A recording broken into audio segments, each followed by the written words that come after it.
प्रियतम काव्य का पाठ छंद संख्या 91 से।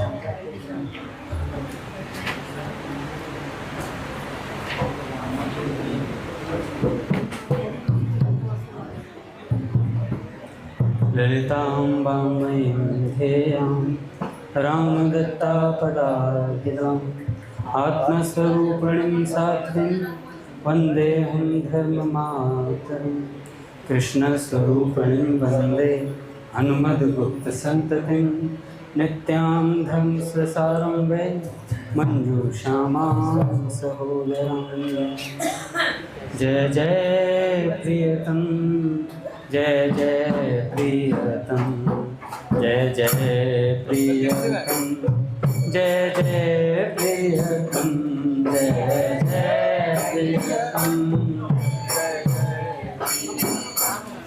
जय जय प्रियतम, जय जय प्रियतम।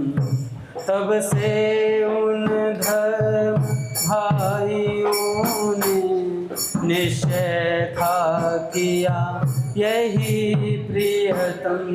तब से उन धर्म भाइयों ने निश्चय था किया यही प्रियतम। ये शरद वसंत सभी ऋतु में होते उत्सव जो हैं प्रियतम। ये शरद वसंत सभी ऋतु में होते उत्सव जो हैं प्रियतम। आगे अब हम सर्वदा करें दोनों कुल मिल कर ही प्रियतम।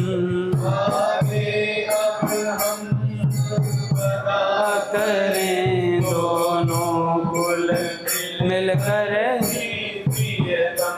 वे भले वनस्थल में हों या नृप भवन किसी में हूँ प्रियतम।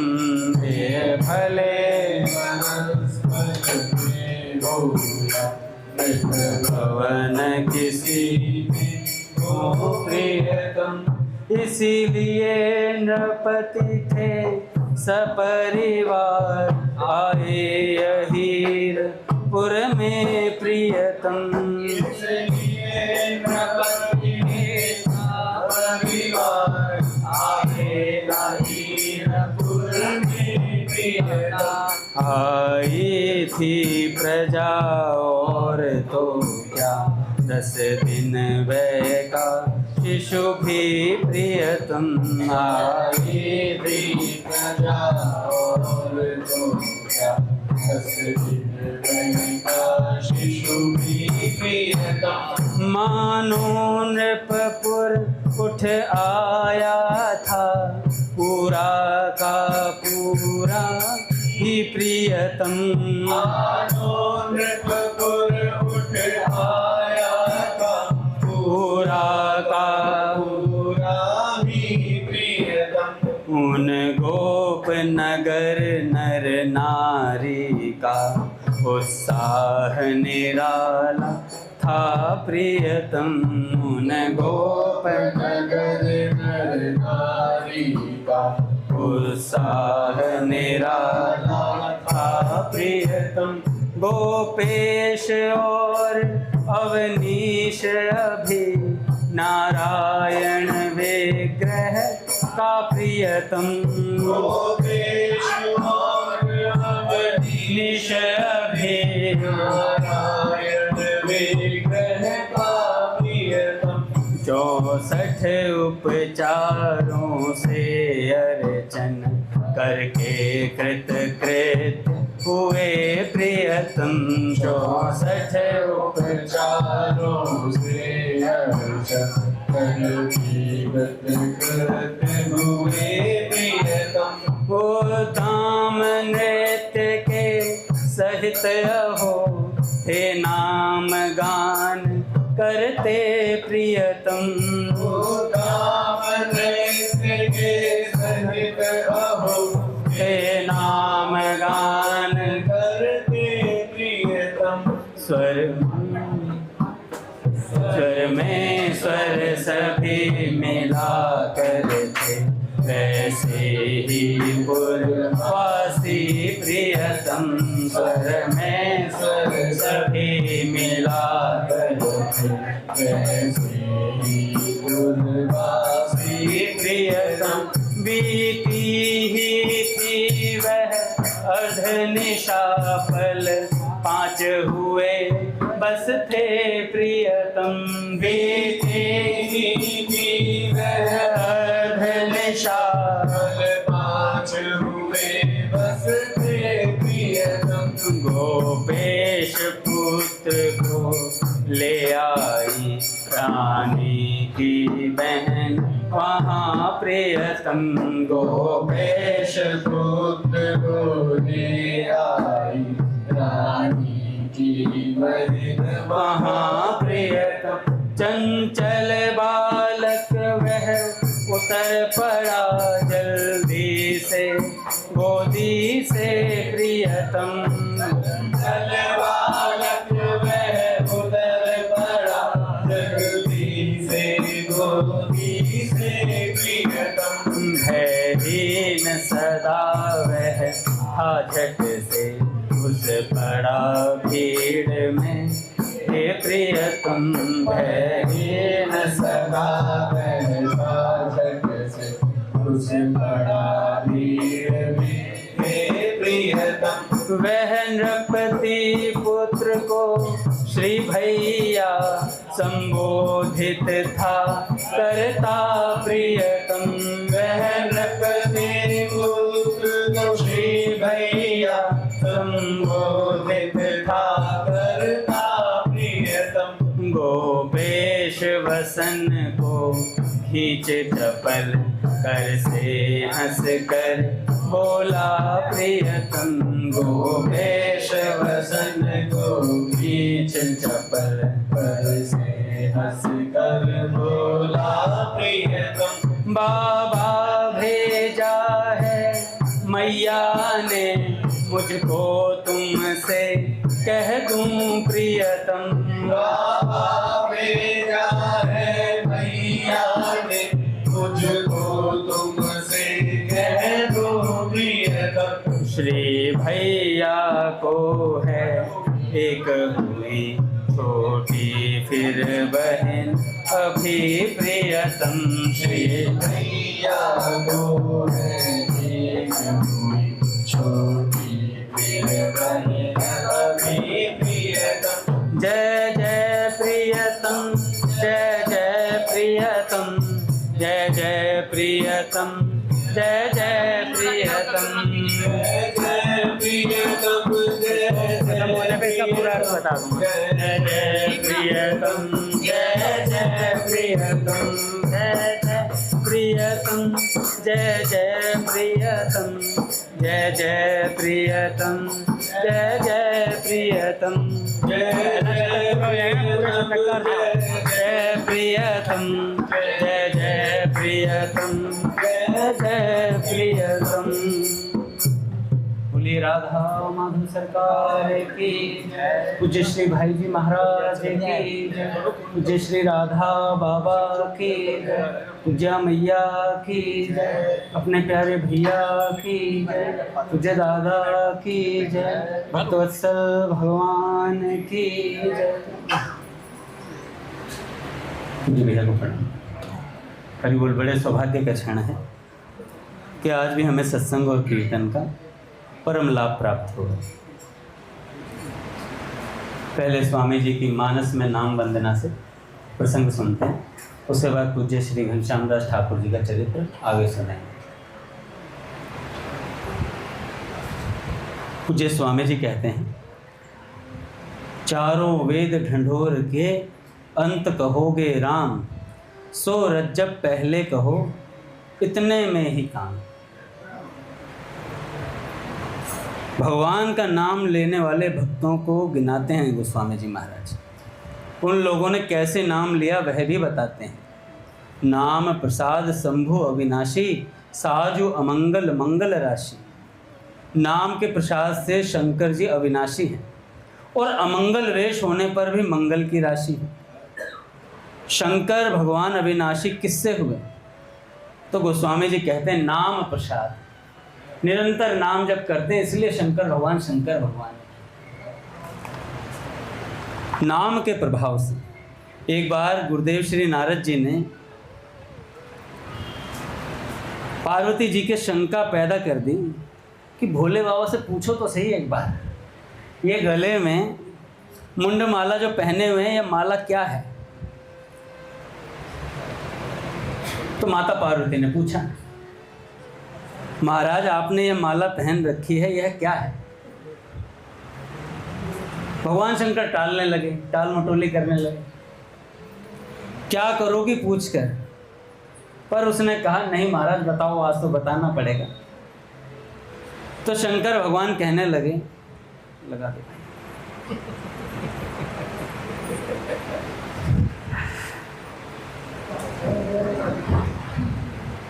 बात यह है कि तुम्हारे इतने जन्म हुए हैं, तुम्हारा एक एक मस्तक लेकर इतनी माला बना ली है।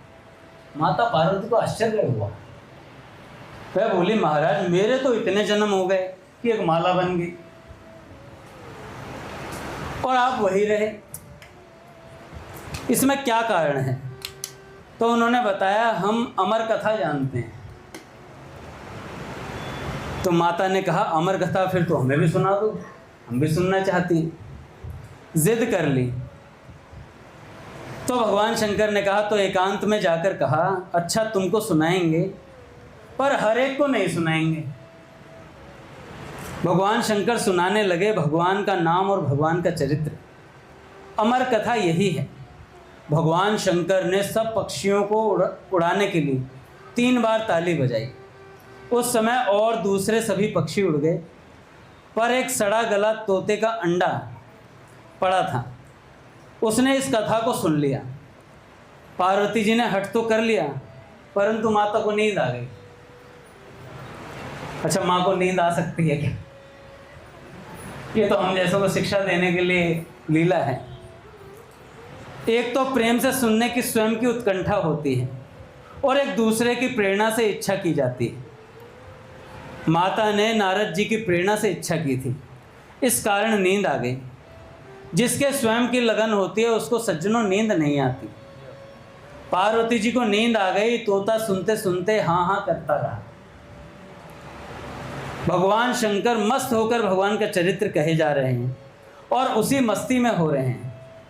आँख खोलकर जब देखा तो तोता बैठा और सुन रहा है। अरे इसने चोरी से नाम सुन लिया। वह वहाँ से उड़ा। शंकर भगवान पीछे भागे त्रिशूल हाथ में लेकर। अच्छा, एक तोते को मारने के लिए भगवान को भागना पड़ेगा? सब लीला चल रही है। त्रिशूल लेके भाग रहे हैं भगवान शंकर। चाहे तो तीसरा नेत्र खोले तत्काल बस। त्रिशूल हाथ में लिए पीछे पीछे भाग लिए। उस समय वेद व्यास जी की स्त्री सिर गुथा रही थी, उसको भी नींद आ रही थी थोड़ी, तो उनका मुख खुला था। वह मुख के भीतर प्रवेश कर गया। वे ही सुखदेव भगवान बने। सुखदेव मुनि जो राजा परीक्षित को मुक्ति दिलाने वाले, भागवत सप्ताह सुनाने वाले हुए, वे सुखदेव जी माँ के पेट में ही नाम जप में लग गए। सुखदेव जी इस तरह श्रेष्ठ हो गए भी। पार्वती जी को अमर कथा सुनाई, जिससे पार्वती जी भी अमर होगी। अमर कैसे हों? तो नाम प्रसाद। धारी भगवान की जय। नाम प्रसाद शंभु अविनाशी। नाम के प्रसाद से, नाम के प्रभाव से भगवान शंकर अविनाशी हैं। नाम की कृपा से भगवान शंकर अविनाशी हो गए। उनका साज देखा जाए तो कोई बहुत सुंदर नहीं है। इस तरीके का साज सज, भगवान शंकर बहुत सुंदर है, पर जो साज सज्जा वो सुंदर नहीं है। कान देख लो, गले का हार देख लो, कितना बढ़िया है। सर्प है, मुर्दे की राख है, मुंडमाला है, ऐसे अमंगल साज हैं। विचित्र ढंग का साज है। भगवान शंकर के साज विचित्र हैं। भगवान शंकर के साज अमंगल हैं। केवल इतनी बात नहीं है, बड़ी आफत है महाराज। इधर तो खुद का गहना सांप है और उधर गणेश जी का चूहा वाहन बना हुआ है। इधर आपका वाहन बैल है तो भवानी माता सिंह पर है। इस प्रकार घर में एक दूसरे की कितनी कलह है, इसको तो महाराज शंकर भगवान ही जाने क्या कलह चल रही है। भगवान शंकर ही निभाते हैं। विरोधी इकट्ठे हुए पड़े हैं। सांप गले में बैठा है तो कार्तिकेय के मयूर है। मयूर सांप को खाने दौड़े तो सांप चूहे को खाने दौड़े। ऐसे एक एक के वैरी हैं। यह दशा है घर में। ऐसे साज हैं, अमंगल राशि हैं, फिर भी मंगल राशि कहलाते हैं। शिव शिव कहने से कल्याण हो जाए। अच्छा, एक बड़ा सुंदर है, ये आज मनुपीर सरकार बता रहे थे कि अगर किसी से भक्त अपराध हो जाए तो 11 माला शंकर भगवान के नाम के करो, शिव शिव शिव शिव शिव। भक्त अपराध आज करनी पड़ेगी यार।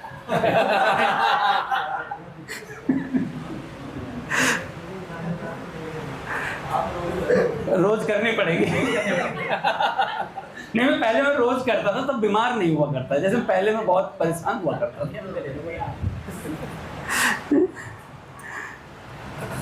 तो शिव शिव कहने से कल्याण हो जाए, उद्धार हो जाए, मंगल हो जाए, सदा ही सबका मंगल कर दें। इसमें कारण क्या है? यह सब नाम महाराज की कृपा है भगवान शंकर पर। शुक सनकादि सिद्ध मुनि योगी, नाम प्रसाद ब्रह्म सुख भोगी। नाम के प्रसाद से सारे जन, ऋषि नारद जी महाराज, शंकर भगवान, सनकादिक ऋषि सब आनंद ब्रह्म सुख का भोग कर रहे हैं महाराज। सुखदेव मुनि वही तोता जिसने अमर कथा सुनी, और सनकादिक सिद्ध मुनि और योगी लोग हरदम भगवान का नाम लेते हुए भगवान के चरणों में रहते हैं।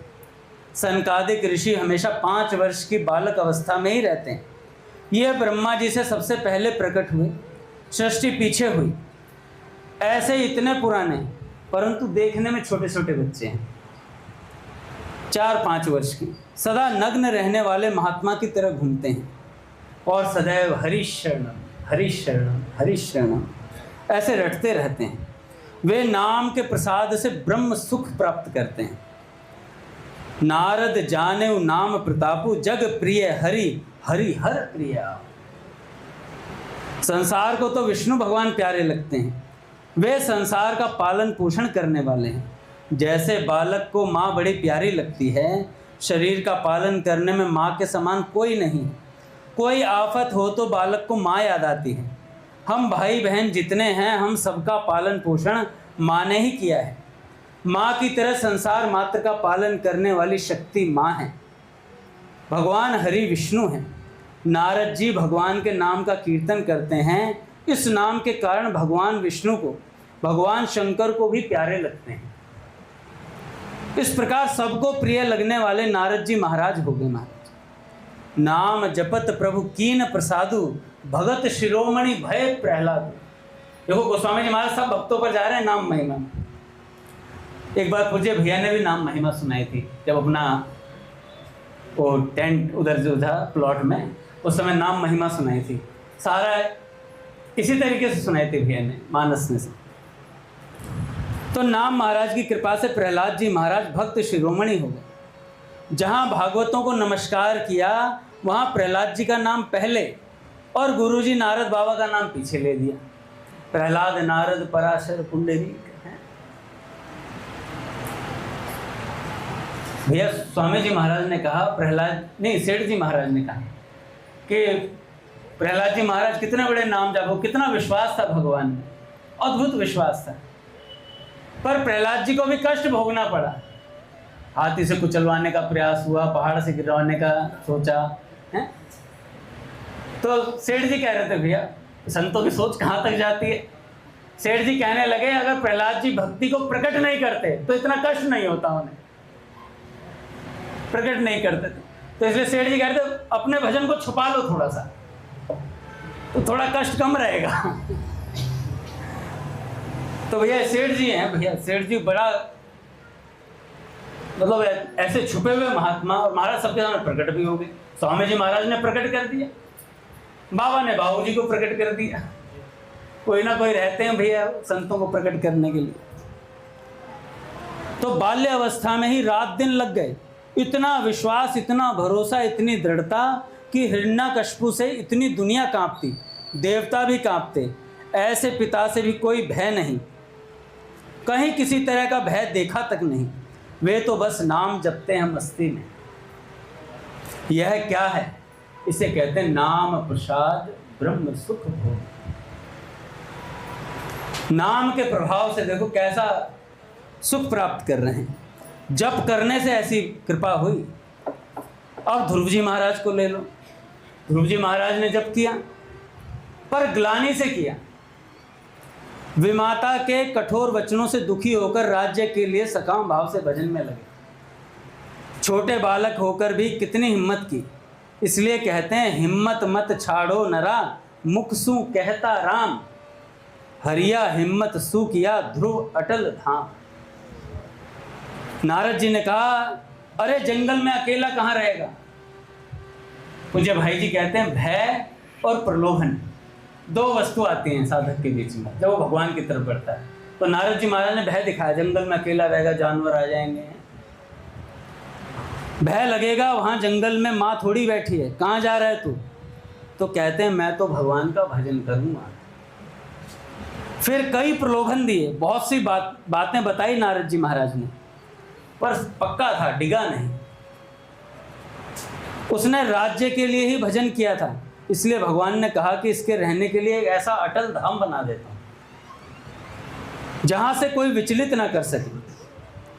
ऐसे ध्रुव लोक हो गया महाराज। हनुमान जी महाराज महान पवित्र नाम का स्मरण करके श्री राम जी को अपने वश में करके रखते हैं। हरदम नाम में तल्लीन रहते हैं।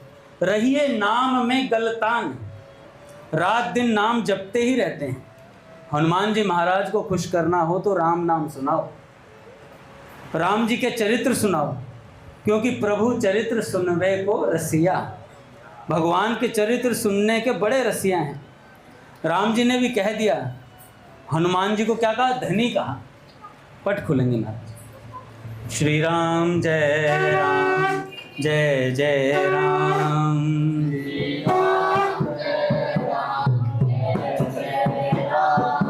श्री राम जय राम, जय जय राम।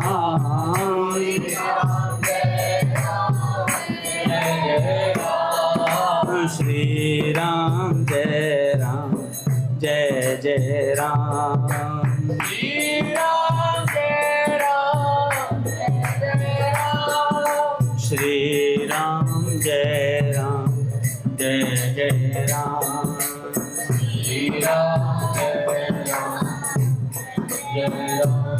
बोले राधा माधव सरकार की जय,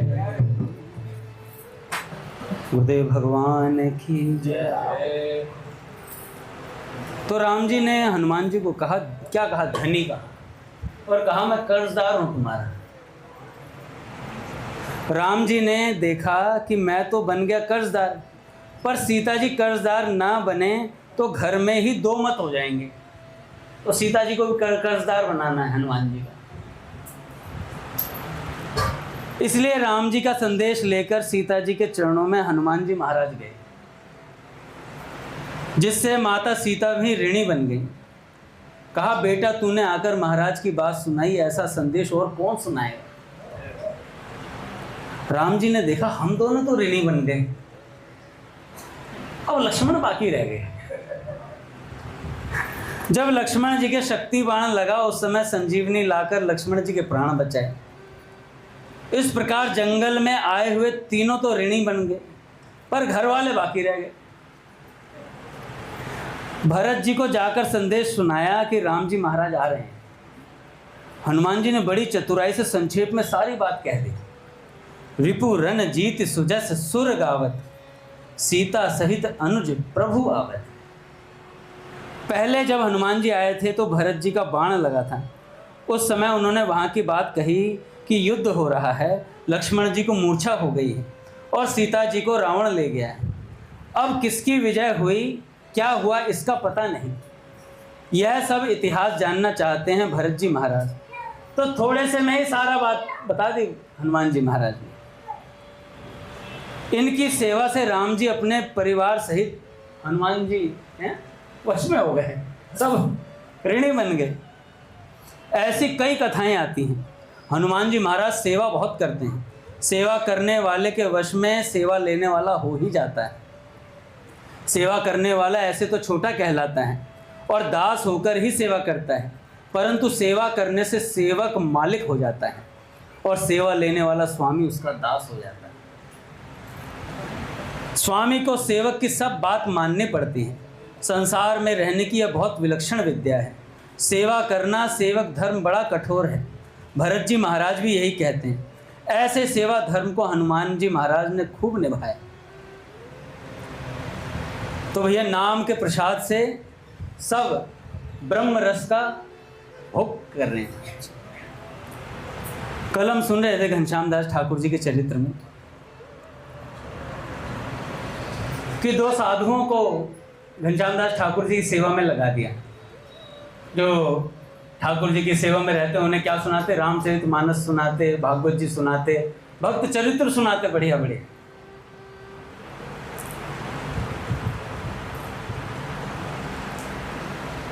श्री ठाकुर जी वह श्री जी स्वरूप पूज्य बाबा की कुटिया पर पहुंचे थे कल। जब वाटिका में मिलने के लिए गए, ठकुरी बाबू लेकर के गए थे घुमाने के लिए गीता वाटिका। तो घनश्याम दास ठाकुर जी ठाकुर बने हुए थे, श्री जी दोनों स्वरूप आए और बाबा की कुटिया में झांक कर देखने लगे। देखा तो बाबा क्या कर रहे हैं, एक माला ली हुई है हाथ में और गिनने वाली इधर ली हुई है कि कितनी माला हो गई। मुख से नाम स्मरण चल रहा है बाबा के एवं नेत्रों से अश्रु प्रवाहित हो रहे हैं। श्री ठाकुर जी को परम पूज्य बाबा की यह भावपूर्ण मुद्रा अत्यंत प्रिय लगी। दोनों ही स्वरूप चकित विस्मित से यह दृश्य देखते रहे। श्री ठाकुर जी को न जाने क्यों पूज्य बाबा एकदम अपने लगे। उन्होंने निसंकोच भाव से कुटिया का किवाड़ खोल दिया। एक बार एक सज्जन ने खोला था, मारवाड़ी सज्जन आए थे, बाबा की कुंडी खटखटा दी, बाबा ने बढ़िया से सुना दिया था।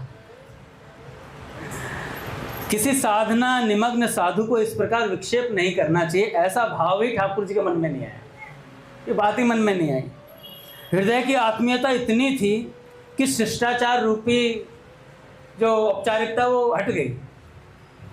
आहट सुनकर पूज्य बाबा ने कुटिया का द्वार खोला तथा बाल अतिथियों को सन्मुख पाकर चकित रह गए। पूज्य बाबा ने दोनों को अपने शैया पट पर आसीन कराया और स्वयं भूमि पर बैठे। निकटस्थ एक सेवक द्वारा 2 सुगंधित पुष्पमाला मंगवाकर उन्हें धारण करवाई और स्वयं किसी अनिर्वचनीय भाव में तल्लीन हो गए। ठाकुर जी एवं श्री जी स्वरूप भी मंत्र मुग्ध से बाबा की भाव दशा का अवलोकन करते रहे। इसमें कितना समय व्यतीत हुआ पता ही नहीं चला भी। इधर मंडली के अन्य सदस्य पूज्य भाई जी के पास बैठे बैठे इन दोनों स्वरूपों के आगमन की प्रतीक्षा कर रहे थे। जब यह पता चला कि दोनों श्री जी व ठाकुर स्वरूप बाबा के निकट विराजमान हैं, तब पूज्य भाई जी ने बाबा को वहीं आ जाने के लिए संदेश भिजवाया। संदेश प्राप्त होते ही पूज्य बाबा श्री जी व ठाकुर जी के साथ उस ओर चल दिए। श्री ठाकुर जी ने कुछ देर तो उनका अनुगमन किया, परंतु कुछ दूर जाकर चुपके से वापस कुटिया में चले गए बाबा की और आसपास बगीची में घूमकर कुटिया के अंदर आ गए, जहां पूर्व की रखी हुई पुष्पमालाओं एवं चयन किए हुए पुष्पों के द्वारा पूज्य बाबा की शैया पट पर बड़ी कलात्मकता से सुंदर पुष्पों की संरचना कर दी। बाबा का जो लेटने का स्थान था उसको बड़े बढ़िया से सजा दिया। पुनः बाहर आकर अपने संगी साथियों में मिल गए ठाकुर जी। पूज्य भाई जी ने सभी मंडली वालों को यथा योग्य स्वागत सत्कार किया और आदर पूर्वक विदा कर दिया। जब पूज्य बाबा अपनी कुटिया पर वापस लौटे तो शैया पट पर सजाई गई पुष्प संरचना को देखा।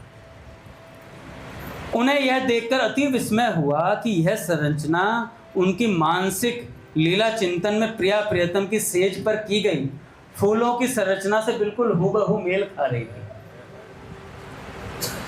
इसके किसी भी भाग में अंश मात्र भी त्रुटि नहीं थी, बिल्कुल वैसी की वैसी। बाबा ने मन ही मन सोचा कि रास बिहारी स्वरूप में क्या सचमुच इतना अंतर्यामित्व होता है। जो मेरे ये भाव राज्य की वस्तु को भी जान पाए। क्या साधारण ब्रजवासी बालक के वेश में मेरे प्राण आराध्य श्री कृष्ण पधारे हैं। इस प्रकार की अनेक विचार लहरियों से इनके मानस पे बड़ा असर हुआ। ये जड़वत से खड़े रहे कई देर तक और उस संरचना को देखते रहे। कल्याण पत्रिका के सह संपादक गोस्वामी चिमन लाल जी अतिशय सरल चित्त एवं भक्त हृदय व्यक्ति थे। देखो भैया, ये बड़े विलक्षण परिकर हुए। पूज्य बाबा ने कहा, अगर कोई पौदार महाराज की वस्तु को लेने के योग्य मुझे कोई दिखाई देता है तो श्री चिमनलाल गोस्वामी जी महाराज। इतना चिमनलाल गोस्वामी जी का समर्पण था और उन्हीं के शायद भांजे रहे अपने साधु कृष्ण प्रेम से। पूज्य श्री भाई जी एवं पूज्य बाबा के प्रति पूर्ण समर्पित थे चिमनलाल। इनका भी चरित्र भैया आया हुआ है, मेरे को नाम ध्यान नहीं है पर चरित्र आया है। कोई पीडीएफ चाहिए तो मुझसे ले लेना। संस्कृत, हिंदी व अंग्रेजी भाषाओं के प्रकांड विद्वान होने के साथ साथ वे अनेक सद्गुणों का भंडार थे। ये गीता वाटिका के निकट ही निवास करते थे। इनका श्री ठाकुर जी के प्रति बड़ा ही वात्सल्य भाव था। रास लीला के विश्राम हो जाने पर ये ठाकुर जी को कंधे पर बिठाकर ले जाते थे विश्राम स्थल तक। श्री ठाकुर जी श्रृंगार धारण किए हुए ही इनके कंधे पर बैठ जाते और तरह तरह की चपलता किया करते। कभी पैरों को हिलाते, कभी वंशी बजाने की मुद्रा बनाते तो कभी गोस्वामी जी का शीश सहलाते। इस प्रकार बाल सुलभ चेष्टाओं के द्वारा गोस्वामी जी को वात्सल्य सुख प्रदान करते। एक दिन रास के बाद ठाकुर जी सहित सभी स्वरूपों को गोस्वामी जी के यहाँ भोजन प्रसाद पाना था। गोस्वामी जी एवं उनकी धर्मपत्नी अत्यंत हर्षित होकर भांति भांति के पकवान बना रही थी। उनका मन प्रसन्नता से भरा हुआ था। वे मन ही मन इस भाव से भावित थी कि आज साक्षात ब्रज के ठाकुर ही भोग आरोगने आ रहे हैं। यह ठाकुर स्वरूप ब्रजवासी बालक कोई साधारण नहीं है। इसमें मेरे गुरु तुल्य पूज्य बाबा को अपने आराध्य इष्ट देव दिखाई देते हैं। श्री कृष्ण की स्फूर्ति हुई है इनके अंदर। इस बालक का मन कितना पवित्र एवं उज्जवल है कि इसके निर्मल चित्त में पूज्य बाबा के मानसिक संकल्प तत्क्षण पूर्ण हो जाते हैं। मेरा अहोभाग्य है कि ऐसे पुण्य पवित्र ब्रजवासी ब्राह्मण बालकों के चरण मेरे घर पर आकर पड़े हैं। इसी प्रकार अनेकों विचार लहरियों में वे डूबा उतरा रहे थे कि इतने में ठकुरी बाबू की बग्गी द्वारा सभी स्वरूप और समाजीगण वहां पधारे। आम्र पल्लव से समलंकृत घट को अपने शीश पर रखकर द्वार पर खड़े होकर गोस्वामी जी ने सभी अतिथियों का स्वागत किया। घर को पहले से ही अत्यंत मनोहर रूप में सजा दिया था। द्वार पर कदली खंभ व तोरण बांधे गए, जहाँ तहाँ बंधनवार सजाए गए। सभी ब्रजवासी ब्राह्मणों का पाद प्रक्षालन कर शास्त्रीय विधि से स्वस्ति वाचन पूर्वक पूजन किया। सब ब्रजवासी बालकों को गोस्वामी जी ने बड़ी मनोहार पूर्वक अपने हाथों से भोजन करवाया सबको। अंत में वस्त्र व माला चंदन आदि सामग्री यथा सामर्थ्य समर्पित करते हुए सभी को विदाई दी। अच्छा, विदाई हो ही रही थी, अद्भुत घटना घट गई कि श्री जी स्वरूप गीता वाटिका में पूज्य बाबा के पास चले गए। जो श्री जी बने हुए थी वो स्वरूप बाबा के पास चले गए। यह बात किसी को पता न चली। अधिक समय बीत जाने पर जब उनकी खोज हुई तो मालूम हुआ कि श्री जी स्वरूप बाबा के पास हैं। इधर वापस अपने डेरे पर पहुंचने के लिए ठाकुर जी बड़े उतावले हो रहे थे। वे एक बग्गी पर बैठकर श्री जी की प्रतीक्षा करते रहे। पूज्य बाबा ने उन्हें अपने निकट बैठा लिया। अभी और देर हो सकती थी, यह सुनकर श्री ठाकुर जी को आवेश हुआ है और श्री कृष्ण आवेश में कहने लगे, श्री जी क्या बाबा के बाप की हैं, जो मेरे बुलवाने पर भी बाबा उन्हें भेजते नहीं। इनकी तमतमाती हुई अधिकार पूर्वक कही गई वाणी को अन्य लोगों ने भी सुना। बाद में श्री जी के आ जाने पर सभी मंडली वाले अपने स्थान को विदा हो गए। ठाकुर जी द्वारा आवेश में कही इस बात को पूज्य बाबा ने बड़ी गंभीरता से लिया। इन दिनों वे श्री राधा जी की सहोदरा छोटी बहन मंजू श्यामा के स्वरूप में स्वयं को अवस्थित मानते थे। पूज्य बाबा अहर्निश इसी भाव में डूबे रहते थे, इसलिए वे इस विचार में पड़ गए कि अपनी सहोदरा बड़ी बहन के ऊपर छोटी बहन से अधिक किसका अधिकार हो सकता है। ठाकुर ने ऐसी बात कैसे कही कि श्री जी क्या बाबा के बाप की हैं? यदि उन्हें मेरे भाव राज्य का पूरा परिज्ञान है तो ऐसी बात उन्हें नहीं कहनी चाहिए थी। इसी प्रकार अनेकों भावपूर्ण विचार लहरियों में डूबते हुए पूज्य बाबा ने तुरंत रास मंडली वालों के ठिकाने पर जाने का निर्णय लिया और पूज्य भाई जी की कार में बैठकर उनके ठिकाने पर रवाना हुए। अपने डेरे पर पहुंचकर ब्रजवासी विश्राम कर रहे थे। केवल श्री ठाकुर जी बाहर चबूतरे पर टहल रहे थे। तभी लाल रंग की एक कार चबूतरे के पास आकर रुकी। वहां खड़े कुछ अन्य लोगों ने आवाज लगाई, पूज्य बाबा आ गए हैं। जिसे सुनकर ठाकुर जी का ध्यान उधर गया। उन्होंने दौड़कर पूज्य बाबा की कार का दरवाजा खोला और अपने हाथों से सहारा देकर उन्हें नीचे उतारा। श्री ठाकुर जी का स्पर्श प्राप्त करते ही पूज्य बाबा रोमांचित हो गए। इतने में ठाकुर जी उनकी ओर देखते हुए तपाक से बोले, बाबा सबसे पहले आप मेरे गाल पर एक चपत लगाइए। ठाकुर जी के मुख से अपने मन की बात सुनकर पूज्य बाबा हतप्रभ रह गए। कह रहे मैं आया तो चपत लगाने ही था। वे सोचने लगे मेरे मन में यही विचार तो चल रहा था, जाते ही चांटा मारूंगा। अवश्य ही इस बालक के कलेवर में मेरे हृदय आराध्य श्री कृष्ण ही हैं और ऐसा लीला कौतुक कर रहे हैं। इस प्रकार भावना में डूबते उतराते इनकी देह शिथिल सी हो गई। इन्होंने मन ही मन अपने इष्ट देव को प्रणाम किया। निकट के कमरे में कुछ देर विश्राम करने के बाद दोबारा गीता वाटिका चले गए। एक दिन लीला में वन विहार का दृश्य था। वन विहार की लीला चल रही थी। रास लीला में बगीचे में इस लीला का आयोजन था। हमने भी दर्शन किया इस वन विहार लीला का। इससे दृश्य बड़ा ही सुंदर बन पड़ा था। पूज्य श्री राधा बाबा भी लीला दर्शन हेतु पधारे थे। इनकी अलौकिक दृष्टि साक्षात दिव्य वृंदावन की ही भावना से भावित रहती थी। उन्हें ऐसा ही भान हो रहा था कि साक्षात नंद नंदन मेरे सामने क्रीड़ारत है। यह वही चिन्मय वृंदावन है, किंतु मैं इस भावना को तभी सत्य समझूंगा जब स्वयं रास बिहारी ठाकुर स्वरूप अपना उच्चिष्ट प्रसाद मुझे देंगे। इधर यह विचार बाबा के मानस में आया ही था कि तत्काल रास बिहारी स्वरूप बने ठाकुर जी ने अमरूद के वृक्ष पे चढ़कर अमरूद तोड़ा और उसका कुछ भाग खाकर बाबा को दे दिया। अपने मन की बात तत्काल सत्य होती देख पूज्य बाबा अति प्रसन्न हुए और तुरंत उच्चिष्ट प्रसादी अमरूद को खा लिया।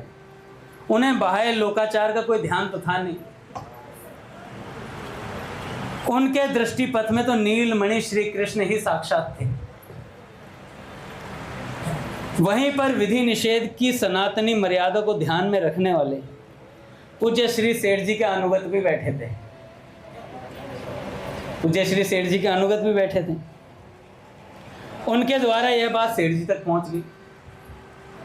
पूज्य सेठ जी इस बात से कुछ अप्रसन्न हुए, किंतु बाबा एवं भाई जी से मिलने पर उनकी उच्च भाव निष्ठा को देखते हुए वे संतुष्ट हो गए। श्री ठाकुर जी के मानस पर इस बार के गोरखपुर प्रवास का अत्यंत विचित्र प्रभाव पड़ा। सिद्ध संतों की रहनी, उनकी भाव निष्ठा, सात्विक दशाएं, उनका प्रेमपूर्ण सरल व्यवहार आदि को इतने निकट से ठाकुर जी ने देखा, इतना दर्शन किया उसका। यहाँ के भक्तिपूर्ण वातावरण के समक्ष सूक्ष्म परमाणुओं से श्री ठाकुर जी के निर्मल चित्त में अपनी गहरी छाप छोड़ी। एक बार रीवा में रासलीला का भव्य आयोजन हुआ। रीवा वही है जहाँ पे पूज्य श्री घनश्याम दास ठाकुर जी को दर्शन करने के लिए पूज्य पंडित गया प्रसाद जी महाराज भाग के पहुंच गए थे। भाग के जाते थे ठाकुर जी की सेवा के लिए पूज्य पंडित जी महाराज। रास मंडली को वैद्यनाथ राम सहाय अग्रवाल नामक धर्मशाला में ठहराया गया था। रासलीला में श्री ठाकुर रास बिहारी स्वरूप बनकर सबका मन मोह रहे थे। नित्य रास के पश्चात ठाकुर जी धर्मशाला के ऊपरी मंजिल में स्थित एक कमरे में जाकर विश्राम करते थे। धर्मशाला के मालिक श्री रामेश्वर प्रसाद जी अग्रवाल ठाकुर जी पर विशेष श्रद्धा रखने लगे थे। इनके भावपूर्ण लीला अनुकरण, अंतर्मुखी स्वभाव व एकांत प्रियता आदि गुणों से वे अत्यंत प्रभावित थे। श्री ठाकुर जी के सानिध्य लाभ की इच्छा से नित्य प्रति उनकी चरण सेवा किया करते थे। एक दिन चरण सेवा के अवसर पर वे अपने साथ एक सत्संग की पुस्तिका भी ले गए। इस पुस्तिका के कुछ अंशों को पढ़कर उन्होंने श्री ठाकुर जी को सुनाया। पुस्तिका में वर्णित उपदेशों में लीलाओं को सुनकर एवं पढ़कर ठाकुर जी अत्यंत प्रभावित हुए।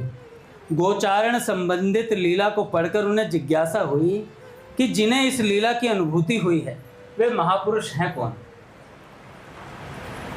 कौन थे भैया ये महापुरुष? पूज्य श्री बालकृष्ण दास जी महाराज, जिनकी पुस्तक थी। क्या वे अभी इस धराधाम पे उपस्थित हैं? ऐसा ठाकुर जी ने प्रश्न किया।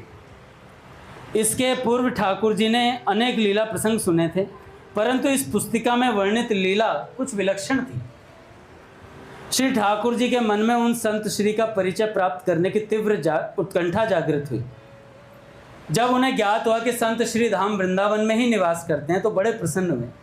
उन्होंने उसी क्षण मन में निश्चय कर लिया कि अब इन्हीं संत को अपने गुरु रूप में वर्ण करेंगे। गोचारण लीला इस प्रकार है भैया। गोधूली बेला चहूं और अलबेला, गोधूली बेला चहूं और अलबेला। थोड़ी सी भाषा क्लिष्ट है महाराज जी की, फिर भी पढ़ के सुना देता हूँ। थोड़ा बोर हो या विभोर हो, एडजस्ट कर लेना। संभ्रम पृथ्वी आकाश धूलि में डूबे हुए हैं। परम उज्ज्वल नीलमणि की अंग कांति वन बेली सघन छाया को चीरती हुई, गोपाल वृंद को प्रकाशित करती हुई, वन से ब्रज की ओर स्वच्छंद फैलती हुई अपनी मधुरता की धूम मचा रही है। हाँ, वह यही नित्य प्रतीका सा गोचारण श्री गोपाल लाल जी का श्री बरसाने से होते हुए नंद गांव की ओर जाने का है। किंतु एक विचित्र बात यह थी कि श्री कृष्ण गोपाल वृंद से सुशोभित जब श्री भानु भवन की गली से होते हुए निकलते तो उनकी दृष्टि ऊपर झरोखों में विराजमान सखी वृंद अलंकृत श्री राधा जी की दृष्टि से मिल जाती थी।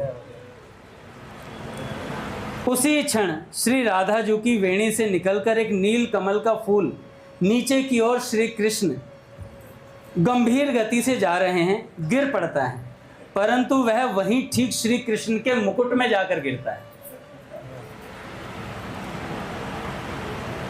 जिसे केवल श्री कृष्ण ने ही देखा था।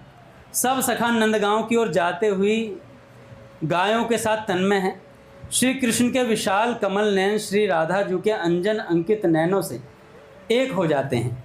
वेणी से निकलकर आने वाला विशाल दल वाला कमल पुष्प स्वयं उनके हस्तगत हो जाता है। उसे वे अपने मुकुट पर धारण करते हुए प्रेम गंभीर अस्त व्यस्त स्थिति में अपने को अव्यक्त रखते हुए आगे चल रहे हैं। उस पुष्प का पता लगाने के लिए कुछ सखियां झरोकों से नीचे गली में आकर गोपाल गोवृंद के बीच में से निकलकर संकेत दिलाकर सहर्ष वापस लौटती हैं। श्री राधा भी इस झरोके से निकलकर दूसरी दिशा के झरोखे में स्थित होकर सखी वृंद सहित घूमकर जाने वाले गोपाल वृंद सहित श्री कृष्ण को देख रही हैं। तभी संकेत वट से आगे जाने वाले महाधूर्त ग्वाल मंडल ने उस पुष्प को पहचान लिया और तुरंत श्री कृष्ण को रोक लिया। मधुमंगल आचार्य जी, उन्होंने उनकी दृष्टि पड़ी, अभी तो था नहीं कुछ, और आ गया है, कुछ गड़बड़ है। कहा श्री कृष्ण से विनोद करते हुए, अरे हम लोगों ने अब पहचाना कि हमें गौ चराते हुए छोड़कर वृषभानु बाबा के बगीचे में जहाँ प्रेम सरोवर है वहाँ कहीं निकल गया था। ये उसी सरोवर का कमल पुष्प धारण किया हुआ है मुकुट में। हाँ, हमने पहचान लिया। अब तो पकड़े हुए कहते हुए जोर से हंसने लगे। श्री कृष्ण तो भाव में मतवाले होकर चले जा रहे हैं। जब से उस दृष्टि से दृष्टि एक हुई थी, जब से वह कमल पुष्प मुकुट में धारण किया था, तब से वे उसी भाव में थे। ग्वाल बाल समझ रहे हैं कि ये हमारी बातों से थोड़े शर्मा गए हैं और प्रेम गंभीर हो गए हैं। कमल पुष्प के धारण करते ही उनका श्रृंगार और ही रंग में दिखने लगा था, सबको लुभाने लगा। उसी मस्ती में नंदगांव चले आए। अच्छा, इस लीला प्रसंग को पढ़ने के बाद ठाकुर जी प्राय उन संत श्री के चिंतन में रहने लगे, पूज्य महाराज जी के चिंतन में। उनके तीव्र लालसा उनके दर्शनों की उनके हृदय में आने लगी। रीवा से रास मंडली को वापस गोरखपुर आना पड़ा, जहां श्री कृष्ण निकेतन नामक स्थान में रास मंडली को ठहराया गया। यहाँ पर फूलों का एक सुंदर बगीचा था, जहाँ मीठे फलों की वृक्षावलियाँ भी थीं। ब्रजवासी बालकों को यह स्थान बड़ा प्रिय लगने लगा। वे उन्मुक्त होकर वहाँ खेला करते। एक दिन ठाकुर जी अपने साथियों के साथ पुष्प चयन करके पीत परिधान में इकट्ठा कर रहे थे। इसी समय श्री चिमनलाल गोस्वामी जी के साथ पूज्य बाबा वहाँ पधारे और पुष्प चयन के इस दृश्य को दूर से ही खड़े होकर देखते रहे। श्री ठाकुर जी की स्वच्छंद क्रीड़ा एवं बाल सुलभ सौंदर्य ने उन्हें अंतर्मुखी कर दिए। उनके नेत्रों से अविरल अश्रुधारा प्रवाहित होने लगी। श्री ठाकुर जी अब उनके लिए साधारण ब्रजवासी बालक नहीं थे, अब तो उनके रूप में बाबा को अपने हृदय आराध्य दिखाई देते थे। कुछ देर बाद भाव का संवरण होने पर वापस गीता वाटिका अपनी कुटिया पर आ गए। इस बार बाबा ने कतिपय गंभीर लीलाओं को चयनित कर अभिनीत करने का आश्रय जताया। रास मंडली द्वारा जिन्हें गोपनीय रूप से सीमित परिवेश में अभिनीत कराया गया, प्रथम लीला गुणीजन लीला थी, जिसके दर्शक चुने हुए मात्र 11-12 व्यक्ति होते थे। मतलब इस बार जो रासलीला हुई वो कुछ ही जनों के बीच हुई थी, और उसमें भी बहुत गूढ़ लीलाओं का मंचन करवाया बाबा ने अपनी मर्जी से, और उसमें 11-12 लोग रहते थे बस। पूज्य बाबा ने अपनी भावना के मानचित्र के आधार पर रास मंडप का निर्माण करवाया। मध्य भाग में प्रिया प्रियतम का सिंहासन विराजित किया गया। मंडप के चारों ओर दीप जगमगा रहे थे। समाजियों ने रेशमी वस्त्र एवं सुंदर साफा धारण कर रखा था। इस प्रकार बाद में कुछ अन्य लीलाओं का भी अनुकरण कराया गया, जिसमें गिने चुने 21 लोग होते थे। लीला प्रारंभ होने के पूर्व मुख्य द्वार में ताला लगा दिया जाता, जिससे यही लोग रहें, बाहर से कोई आने ना पाए। श्री ठाकुर जी लीला के बाद कई घंटों, जब ये लीलाएं होती उसके बाद कई घंटों भावावेश में पड़े रहते थे घनश्यामदास ठाकुर जी। पूज्य श्री राधा बाबा का संकल्प। कहते हैं महापुरुषों का संग दुर्लभ, अगम्य एवं अमोघ होता है भाई। किसी भाग्यवान को ही ऐसे संतों के दर्शन व संग प्राप्त होता है, और वो भी पूर्व स्वीकृत के फलस्वरूप। यदि किसी को उनके दर्शन प्राप्त हो भी जाएं, तो भी उनके प्रति हृदय में श्रद्धा और समर्पण का भाव नहीं हो पाता है। परंतु ऐसे महापुरुषों के प्रति यदि एक बार श्रद्धा उदित हो गई, तो साधक के आत्यंतिक कल्याण में कोई संदेह नहीं रह जाता। वे महापुरुष अपनी कृपा दृष्टि से उसे पात्र बना देते हैं। परम पूज्य बाबा ने ठाकुर जी के अंतःकरण की निर्मलता को झांक कर देख लिया था। पूज्य बाबा के मन में ठाकुर जी के प्रति एक सत संकल्प उठा, जिस बालक की देह में मुझे अपने आराध्य दिखाई देते हैं, कितना अच्छा हो कि यह भविष्य में भगवत उन्मुखी बना रहे। अभी इसमें किंचित मात्र भी सांसारिकता का स्पर्श नहीं हुआ है। पूज्य बाबा के द्वारा किए गए इस सत्संकल्प के प्रभाव से ठाकुर जी के ऊपर शीघ्र ही वैराग्य का नशा छाड़ने लगा, जैसे ही बाबा ने लिया था संकल्प। बाबा श्री बनवारी शरण जी एक तितिक्षु एवं विरक्त महात्मा हुए। बनवारी शरण जी अपने साधु जीवन के प्रारंभ में इन्होंने नागा महात्माओं का बहुत संग किया था। उनके साथ झुंड में जहाँ तहाँ विचरण किया करते थे। ग्रीष्म काल में पंचाग्नि का सेवन करते थे, तो शीत ऋतु में ठंडे जल। हरि बोल महाराज। पूज्य भैया आ गए। भैया ने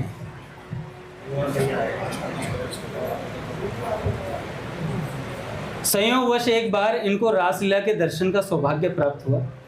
इससे प्रभावित होकर ये रास बिहारी सरकार की सेवा में रहने लगे। रास बिहारी स्वरूप श्री ठाकुर जी के प्रति इनकी इष्ट की भावना हो गई। श्री ठाकुर जी की स्वरूपाई में बाबा श्री बनवारी शरण जी को अनेक अनुभूतियां हुई, जिनमें से कुछ का उल्लेख यहाँ किया जा रहा है। एक बार बाबा श्री बनवारी शरण जी ब्रह्म मुहूर्त में उठकर अपने इष्ट की मानसिक सेवा कर रहे थे। उसी क्रम में वे मानसिक भावना द्वारा अपने इष्ट को जगा रहे थे।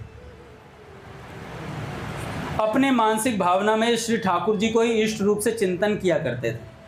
देखो भैया, ये मानसिक चिंतन है ना भैया, अपने को तो आता नहीं है, लेकिन अपने बातें बहुत सुनी है मानसिक चिंतन। पूज्य मलुकपीर सरकार कहते हैं कि पुरानी जगह का मुझे नाम ध्यान नहीं, वहाँ एक माता जी थी, वो मानसिक उन्हें सिद्ध थी।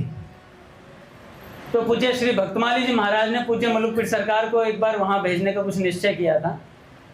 वहाँ पत्र भी नहीं भेजा, कुछ भी नहीं भेजा, अचानक से निर्णय हुआ था। तो देखा उन माता जी, वो गृहस्थ में थी, उन्होंने अपने सुपुत्र को स्टेशन पर भेजा हुआ था महाराज जी के स्वागत के लिए।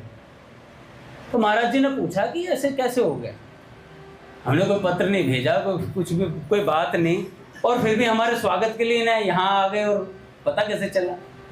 तो पूज्य मलुकपीर सरकार कहते हैं हमने जाकर माता जी से पूछा, माता जी बात क्या है, कि मतलब ऐसे कैसे हो गया। तो माता जी ने कहा कि वैसे मैं बात बताते नहीं हूँ, पर महाराज जी मुझे मानसिक सिद्ध है।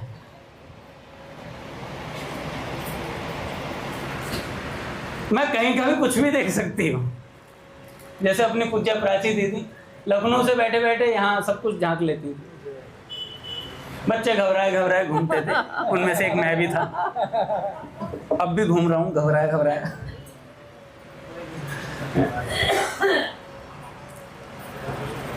तो बनवारी शरण जी को अनेक अनुभूतियां थी। तो मानसिक सेवा कर रहे थे, उसी क्रम में मानसिक भावना द्वारा अपने इष्ट को जगा रहे थे। अपनी मानसिक भावना में ये श्री घनश्याम दास ठाकुर जी को ही इष्ट का स्वरूप मानकर चिंतन करते थे। उस दिन इनकी मानसिक भावना इतनी प्रगाढ़ हुई कि ठाकुर जी जो भीतर कक्ष में शयन कर रहे थे, अंदर से किवाड़ खोलकर अर्ध निद्रा की अवस्था में डगमगाते हुए बाहर आ गए।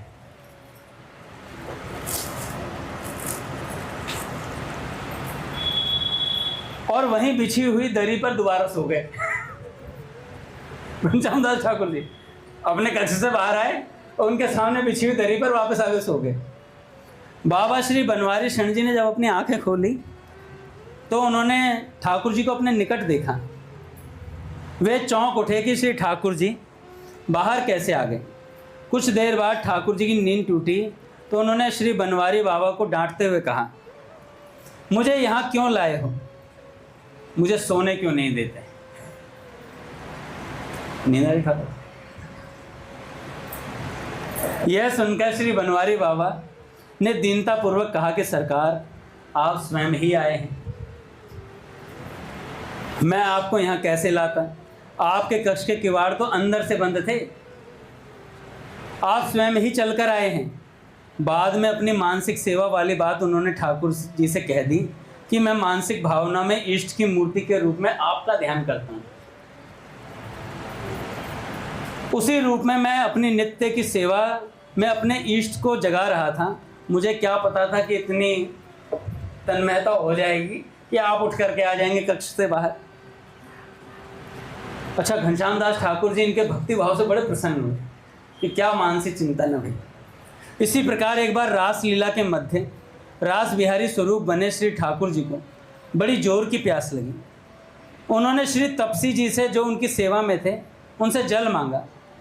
बाबा श्री बनवारी शरण जी उस समय बुखार से पीड़ित होने के कारण लीला स्थल से दूर अपने कक्ष में विश्राम कर रहे थे।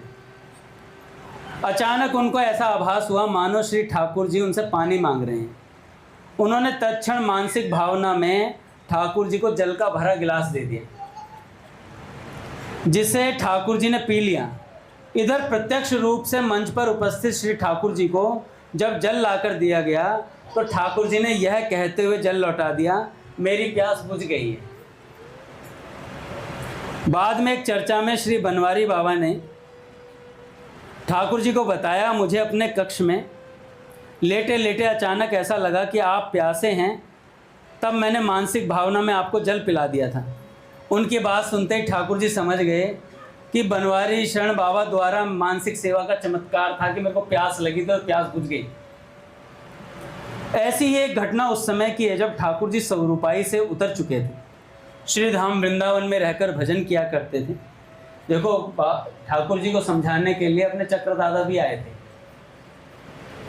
बाबा के कहने से, भाई जी के कहने से कि आप जाके समझाओ, ऐसे नहीं रहते, थोड़ा विवाह वगैरह कर। अच्छा, समझाने कौन आए? बिल्कुल विरक्त। और जिनका विवाह 7 बार तय हुआ, तो कई लड़कियां नारायण के पास पहुंच चुकी थी। हर बार ठाकुर जी ने लीला कर दी, जिससे भी तय होता, कभी किसी के दांत तोड़वा दे सीढ़ी से गिरवाए, कभी सर्प से डसवा दिया, सबको ठिकाने लगा दिया। इसलिए पूज्य मलुकपुर सरकार कह रहे थे, भगवान बड़े पॉजिटिव हैं, इतने पॉजिटिव हैं भगवान कि अपने भक्त को जाने नहीं देते हैं। मैं कई बार बताता हूँ, राधा वल्लभ संप्रदाय के एक संत थे, तो भजन किया करते थे। तो एक जजमान ने बोला, गुरुजी हमारे घर पे पधरावनी रखो, एक बार कभी आ जाओ कलकत्ता। तो गुरुजी ने कई साल तो टाला, वो हर बार गर्मियों में आते थे। तो उन्होंने कहा अगली साल चलेंगे। अच्छा, राधा वल्लभ जी प्रेम बड़ा करते थे उस संत से, उनसे। तो जब प्रेम करते तो अगले, जैसे उन्होंने बात बोली, भैया अगले दिन परिक्रमा लगा रहे थे, तो गिर के कूल्हे की हड्डी टूट गई, और हड्डी टूट गई, और पूरे साल भर अपनी कुटिया पे ही बैठे रहे। अगली साल जब गर्मी में वो कलकत्ते के वो यजमान आए, कहे बाबा चलें, बाहर इनोवा खड़ी है, गाड़ी से लेके चलूंगा सीधा, और पूरे लेटा करके आराम से बढ़िया अंदर से मॉडिफाई करवा रखी है। बाबा ने उठाई चप्पल, कहे सारे चला जाए यहाँ से, तेरी वजह से हमारे कूल्हे की हड्डी टूट गई, ना कोई परिक्रमा लगी, ना कुछ हुआ। तो पूज्य मलुकपुर सरकार कहते इतने पॉजिटिव है, बताओ हड्डी तोड़वाती कि जाने ना पाए। हरि बोल महाराज, पूज्य भैया आ गए। श्री राम जय राम, जय जय राम,